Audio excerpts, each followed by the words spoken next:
Synopsis of the Books of the Bible. 2 Kings. By JND Darby.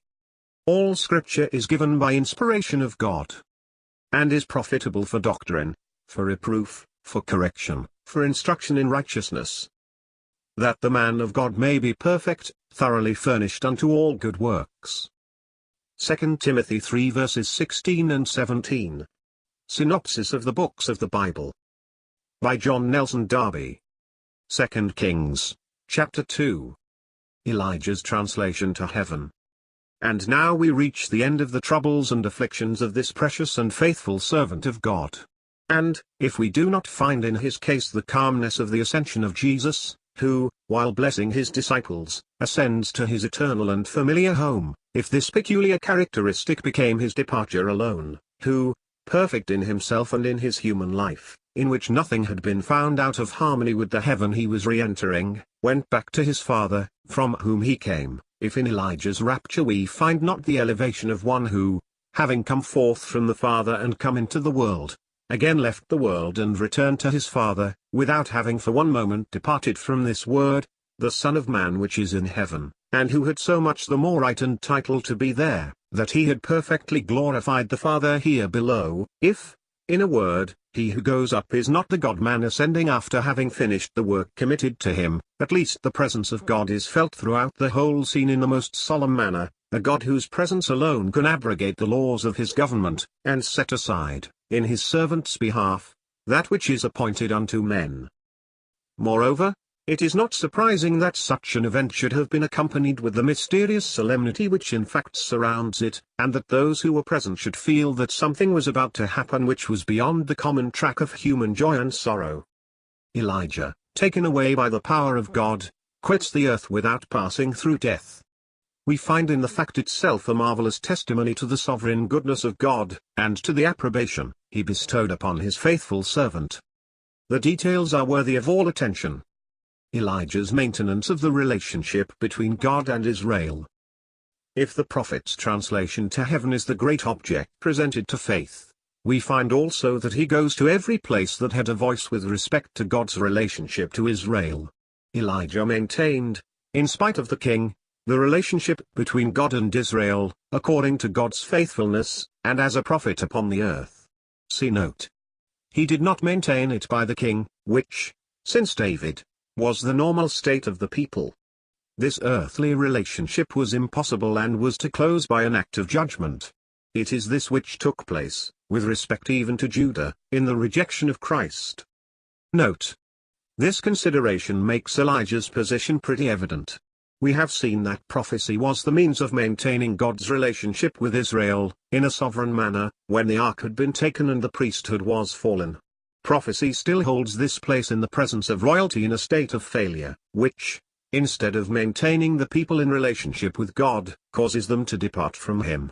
While presenting their true king to the people according to Zechariah's prophecy, Christ filled also this prophetic office according to the word of Moses, only in a manner quite peculiar. It must be remembered that, in comparing Elijah and Elisha with the Lord, Christ is looked at in this character. This gives a very important position to the function of prophecy. Compare Hosea 12 verse 13, end of note. Nevertheless, the counsels of God change not, they will be fulfilled in heavenly power. The starting point of Elisha's ministry. Elisha is, so to say, the link between these two things as to prophecy. He does not return to Horeb, to announce the uselessness of an earthly ministry, and, in some sort, to place the broken law again in his hands who gave it, but who was really acting in grace. See note. The starting point of his ministry is the ascended man, evidently quite a new starting point in God's messages to Israel. Up to this point, he constantly attached himself to Elijah. The latter had thrown his prophetic mantle over him, 1 Kings 19, Elisha thenceforth was as if identified with him. Note. It is this grace, which Elijah had not properly understood, that was the only means by which God could maintain his relationship with the people, so that a return to Horeb could only put an end to the relation itself as standing on Sinai ground, and especially to the ministry of Elijah which took no higher position. Nevertheless, God wrought for the revelation of all this. End of note. Elisha's faith. at the present moment, when Elijah is under the extraordinary power which is to snatch him away from Elisha, will the faith of Elisha maintain this position? Yes. The power of God upholds him, and he accompanies Elijah until the chariots of God himself separate them, and in such a way that he may see Elijah ascending to heaven upon them. Through grace, the whole heart of Elisha was in the prophet's ministry, and by faith, he walked in the height of God's thoughts in this respect. The path of Elijah and Elisha from Gilgal beyond Jordan. Let us trace their path upon the earth. It is no longer the weakness of man, as when he went to Horeb, but the power of God, and Elijah traverses all that in type had to do with God's relationship with Israel, even death itself, and that dry shod, up to heaven.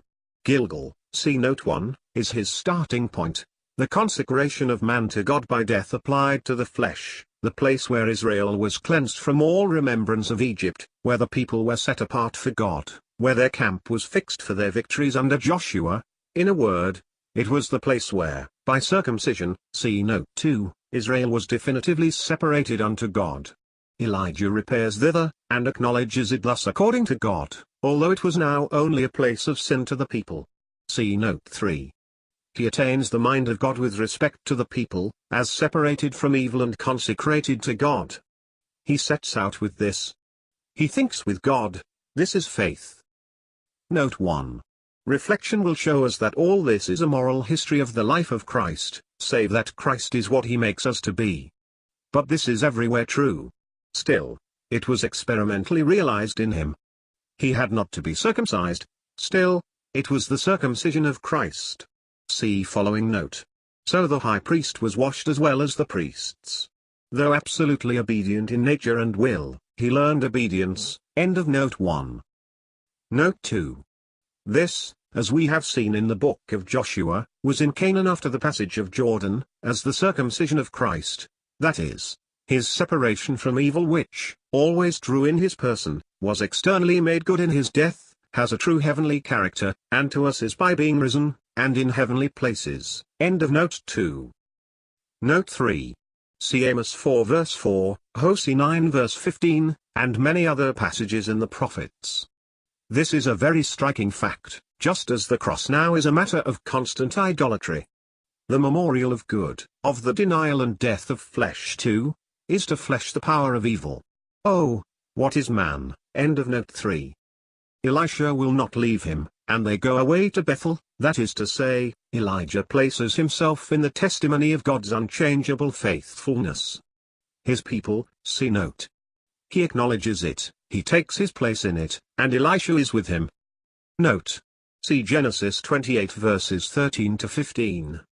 Here too one of the calves was set up, the place of special blessing again made the place of idolatry. End of note. These were the two main branches of faith. Of the faith of God's people, the setting apart of the people, of man, unto God, and the unchangeable and perpetual faithfulness of God to his people, whatever their circumstances may be. Israel, what a triumph to Satan, had set their false gods, their golden calf, in Bethel. Elijah, and this is faith, links himself with the mind of God there in spite of this. These two things compose the life of Jesus on earth in the midst of Israel. Elijah cannot stay there. What will he find in going farther? The scene changes, he is still with God. But if transgression is multiplied at Gilgal, and if false gods are worshipped at Bethel, as the king's chapel and the king's court, the curse will meet him, for Israel has placed itself under it. He goes to Jericho. It was there that formerly the power of the enemy barred the whole land against Israel, and God had smitten Jericho and pronounced a curse against it. Man had rebuilt it to his own destruction, 1 Kings 16 verse 34. Pleasant as its situation was, the curse of God still rested on it. Elijah goes thither, and Elisha accompanies him and refuses to leave him. But he does not remain there either. He is still under the mighty hand of God, Elisha following him. The sons of the prophets give their testimony to that which shall take place, but they only look on from afar. When the two prophets draw nigh to Jordan, Elisha knows it too, and puts an end to a discourse which, adding nothing to his knowledge of the mind of God, and disturbing the concentration of his thoughts, tended rather to weaken the union of his soul with Elijah. Elijah comes at length to Jordan, the type of death, which should carry him out of the land of earthly promise, and break the links of God himself with Israel on that footing. He crossed it indeed dry-shod. We know that he ascended without having tasted death, but typically he passed through it. It is not a question here of expiation, but of passing through death. And now, beyond the borders of Israel, the land of law, forsaken of God, he can freely propose blessing to Elisha according to his desire. As Jesus said, I have a baptism to be baptized with, and how am I straitened until it is accomplished? In every detail death is the path of liberty. Elisha's request granted. Elisha, attached by the power of God to the prophet, to the same ministry which Elijah had just left, asks for a double portion of his spirit, and, although now separated from him, yet associated by faith with Elijah, gone up on high, testified by his having seen him in his heavenly condition, his request is granted. He again receives Elijah's mantle, but it is that of the ascended Elijah. As we have said, the starting point of his ministry is not Sinai. It is heaven beyond the borders of Canaan, the other side of Jordan, which is the type of death. For, the law having been broken, and prophecy, which set before the people their relation to God on earth, and his blessing on that earth, having been proved powerless for restoration, the faithful prophet, forsaking a land which had rejected him, had taken his place outside a blind and ungrateful people, and had been taken up to him who had sent him, hidden, so to speak, in God, although that expression, in its fullness, is true of the precious Saviour alone. Elijah demands the execution of justice. Up to Jordan Elijah demanded, by his ministry, that the righteous claims of God upon his people should be satisfied. He sets these claims before them. He must withdraw, and God takes him away from a people who did not know him. At Sinai, he acted in human weakness, although God had revealed himself. Why retire to Horeb, where the Lord dwelt which the people had broken? This could be only to demand the execution of justice. While manifesting that he could in his own time exercise justice, God reserved to himself his sovereign rights of grace. But in effect, it is fitting that it should be exercised in a sovereign manner beyond the limits of man's responsibility. The relationship of Christ with Israel, with man, clearly explains this. Therefore God first shows that grace has reserved the perfect number who were known of God in Israel, then, having sent Elijah to fill up the long-suffering of the will of God in grace towards the people, instead of cutting Israel off, he places ministry in a position with respect to Israel, in which he can act sovereignly in grace towards everyone who has faith to avail himself of it. Grace, the distinctive character of Elisha's ministry. After Elijah had passed the Jordan, we have seen that all was changed. Until then Elisha is on probation, after that, grace acts. In principle it is the position of Christ towards the assembly, see note, or at least towards men in grace, that is to say, it is sovereign grace, to the actings of which death has given free course, justice having nothing more to say, and no longer resting on the responsibility of man who had undertaken to obey, and from whom obedience was due. Justice now consists in God's having his rights, in his glorifying himself, as is just, by being consistent with his entire being, love, justice, sovereignty, majesty, truth, and every attribute which forms a part of his perfection. He does so according to his sovereignty, and he does it by the Christ who has glorified him on the earth in all these respects, in every part of his being, so indeed as to make him known. The testimony of it is that he has exalted Christ as man to his right hand. Note. And of course towards Israel also, end of note. It must be remembered here that the application of this regards Israel so that the rejection of the people is considered to have taken place by the very fact of Elijah's rapture. God has ceased to maintain his relationship with them. In his sovereign counsels God never withdraws his love from Israel, but, on the ground of the people's responsibility, God has judged them. He has stretched out his hands all the day to a rebellious and gainsaying people. Therefore Elisha says to the king of Israel, Get thee to the prophets of thy father, and to the prophets of thy mother. Were it not that I regard the presence of Jehoshaphat, the king of Judah, I would not look toward thee. Elisha nevertheless returns to Israel in grace. His ministry has then this distinctive character, that it is a testimony to the rejection of all that belonged to the condition of responsibility in which the people had been placed, but at the same time it is a testimony to grace by faith, according to election and the sovereignty of God, in order to maintain the people in blessing, and that through the righteous execution of the judgment which their sin had brought upon them. This is what the return of Christ will be for Israel, rather than what it will be for the assembly, notwithstanding that fundamentally the principle is the same. Elisha at Jericho, the curse removed. Elisha, in the power of resurrection, re-enters the scene of Elijah's labors, who had sought in vain, as he also had done who was more excellent than Elijah, to gather Israel unto the God of their fathers, that is to say, to bring back man in the flesh to some faithfulness towards God.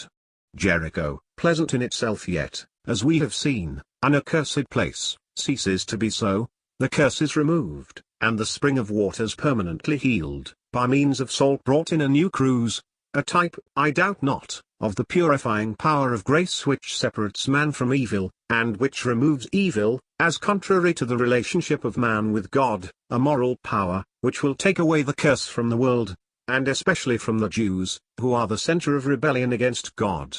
Salt represents purifying power in the efficacy and the permanency that distinguishes the work of God which heals the object of blessing, and it characterizes, according to the faithfulness of God, the source of blessing itself.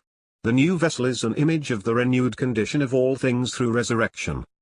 Elisha at Bethel, Carmel, and Samaria.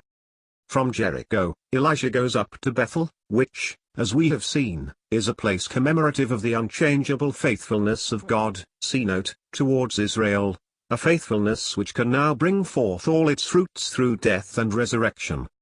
Note.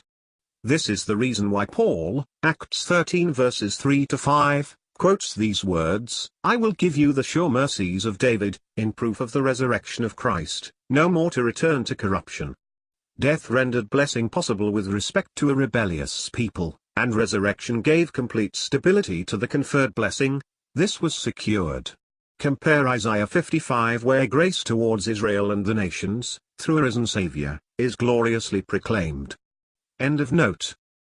From Bethel, he proceeds to Carmel, see note, that is to God's fruitful field, the place where judgment had been executed upon Baal, the prince of this world, a place typical of that condition of Israel which will be the fruit of the fulfillment of God's faithful promises. It will be seen that all this answers perfectly to the character of his ministry, as we have considered it, and answers to it in so much the more interesting a manner from being in contrast with Elijah's ministry, the path of each corresponding with the ministry which we have ascribed to them respectively. Note. Compare Isaiah 32 verses 15-18, end of note. From Carmel, Elisha returns to Samaria, in connection with which his ordinary ministry is fulfilled. Judgment manifested on the mockers of God's messenger. There remains another circumstance to be noticed in this history. Elisha curses the children who mock him. This action not only shows us the prophet's authority upheld by God, it characterizes his position. For although sovereign grace, in spite of Israel's fall, is an exercise towards the people, yet, together with grace, judgment shall be manifested with respect to those who despise the messenger of God. It will be well to remark that the judgment happens when he re-enters the land of Israel before he takes his place in the unchangeable promises of God to his people. Thenceforth it is the Carmel of God which is presented to our faith. We may observe also, in this chapter, how little man realizes and believes what he knows if in spirit he is not identified with it. The sons of the prophets knew that Elijah was to be taken away. Nevertheless, they proposed to search for him,